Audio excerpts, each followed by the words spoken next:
Doctor Baba Saheb Ambedkar अपने हिस्से का काम कर गए। हमारी और आपकी जिम्मेदारी क्या है? आखिर इंद्र मेघवाल को घड़े छूने मात्र पर उसकी हत्या क्यों हो गई? जितेंद्र मेघवाल को मूंछ रखने मात्र पर, सुंदर दिखने पर हत्या क्यों हो गई?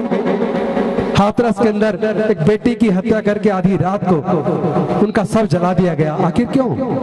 अभी दो बहनों को बलात्कार करके फांसी पे लटका के मार दिया गया। आखिर क्यों? घोड़ी पर बारात निकालने पर हमले क्यों? जाति के ऊपर इतना उन्माद क्यों? वही कारण जो डॉक्टर बाबा साहेब अम्बेडकर जी ने इतने साल पहले खोज लिया था कि ये सामाजिक व्यवस्था जो ऊंच नीच पर आधारित है, छुआछूत पर आधारित है, असमानता पर आधारित है, शोषण पर आधारित है, ये शोषणकारी व्यवस्था हमारी गुलामी का कारण है, हमारी बदहाली का कारण है।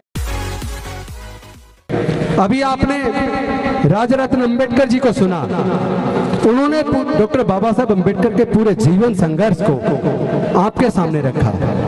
उन्होंने तथागत बुद्ध का धर्म ही क्यों चुना, वो उन्होंने विस्तार पूर्वक बताया। तो मैं जहां से उन्होंने खत्म किया वहां से शुरू करता हूं। आखिर बुद्ध का धर्म ही क्यों? डॉक्टर बाबा साहब अम्बेडकर अपने हिस्से का काम कर गए। हमारी और आपकी जिम्मेदारी क्या है? ये चिंतन हमें और आपको करना होगा। कभी तो हमें सोचना चाहिए, आखिर इंद्र मेघवाल को घड़े छूने मात्र पर उसकी हत्या क्यों हो गई? जितेंद्र मेघवाल को मूंछ रखने मात्र पर, सुंदर दिखने पर हत्या क्यों हो गई? हाथरस के अंदर एक बेटी की हत्या करके आधी रात को उनका शव जला दिया गया। आखिर क्यों?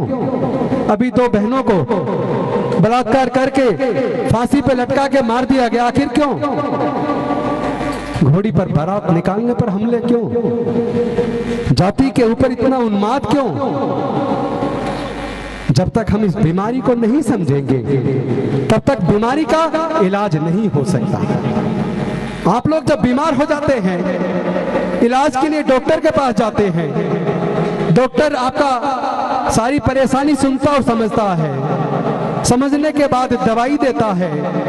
दवाई देने के बाद भी जब दवाई आप लेते हैं ठीक नहीं होते, उसके बाद फिर से आप डॉक्टर के पास जाते हैं। आप डॉक्टर को कहते हो कि डॉक्टर साहब आपकी दवाई जितने दिन आपने कही थी उतने दिन मैंने दवाई खाई, लेकिन मेरे को बिल्कुल भी आराम नहीं है। उसके बाद डॉक्टर आपके कई प्रकार के टेस्ट कराता है, ब्लड टेस्ट कराता है, यूरिन टेस्ट कराता है, एक्सरे कराता है, एमआरआई कराता है, सीटी स्कैन कराता है।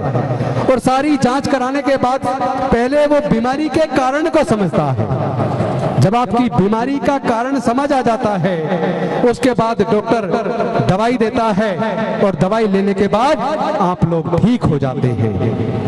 तो फिर हम लोग की बीमारी ठीक क्यों नहीं हो रही? हम लोग भी तो नाना प्रकार की दवाइयां खा रहे हैं। हम लोग भी तो जाति की वजह से उत्पीड़न से कैसे मुक्ति मिले उसके नाना प्रकार के उपाय कर रहे हैं। सरकारों ने बहुत सारे कानून बनाए, बहुत सारी योजनाएं बनाई, न्यायालय बनाए, लेकिन उसके बावजूद हमारी बीमारी से, उस उत्पीड़न से हमें मुक्ति क्यों नहीं मिल रही? तो मैं एक समाज का डॉक्टर होने के नाते, जो मैंने तरह तरह की जांच करने के बाद इस सामाजिक बीमारी का कारण ढूंढ निकाला है, वही कारण जो डॉक्टर बाबा साहब अम्बेडकर जी ने इतने साल पहले खोज लिया था कि ये सामाजिक व्यवस्था जो ऊंच नीच पर आधारित है, छुआछूत पर आधारित है, असमानता पर आधारित है, शोषण पर आधारित है, ये शोषणकारी व्यवस्था हमारी गुलामी का कारण है, हमारी बदहाली का कारण है, हमारे उत्पीड़न का कारण है। जब तक इस सामाजिक व्यवस्था में हम लोग बने रहेंगे, जब तक हम लोग अपनी अपनी जाति को ऊंचा बताते रहेंगे, जब तक हम लोग अपनी अपनी जातियों को जिंदा रखेंगे, जब तक हम लोग इस सामाजिक व्यवस्था में जहां विषमता है, शोषण है, छुआछूत है, जातिवाद है, उसी सामाजिक व्यवस्था में बने रहकर जातियों को जिंदा रखेंगे, तब तक हमें इस सामाजिक उत्पीड़न से, जातिगत उत्पीड़न से, छुआछूत से मुक्ति मिलने वाली नहीं है। डॉक्टर बाबा साहेब अम्बेडकर तो दवाई देकर गए, उन्होंने इस सामाजिक बीमारी का कारण समझ लिया था और उसका इलाज करने के लिए वो पूरे समाज का आह्वान करके अपने समाज को बुद्ध का धम्म देकर गए। उन्होंने कहा था मैं भारत बौद्ध में करी,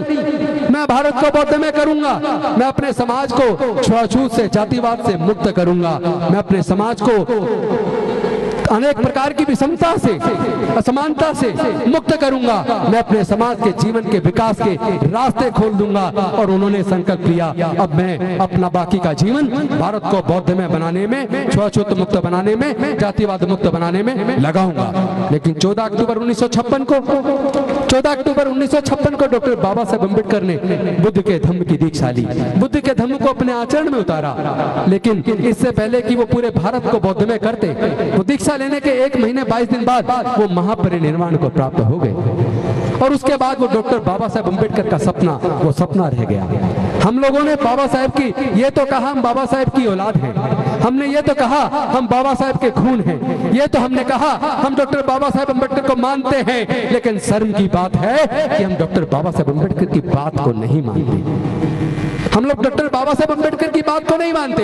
वरना मैं आप सबसे आह्वान करना चाहता हूं, मैं आप सबसे पूछना चाहता हूं, आप लोग जहां बैठे हैं, जहां पे आप अपनी कुर्सी पे बैठे या खड़े हैं, अपनी जगह पर हाथ उठाकर वो लोग समर्थन दोनों हाथ उठाकर करेंगे जो डॉक्टर बाबा साहेब का अपने आप को संतान मानते हैं, जो चाहते हैं छुआछूत मुक्त भारत बने, जो चाहते हैं जातिवाद मुक्त भारत बने, जो चाहते हैं विषमता पर आधारित व्यवस्था खत्म हो, जो चाहते हैं न्याय पर आधारित समता, स्वतंत्रता, बंधुता और न्याय पर आधारित, प्रज्ञा पर आधारित, शील पर आधारित समाज का निर्माण हो।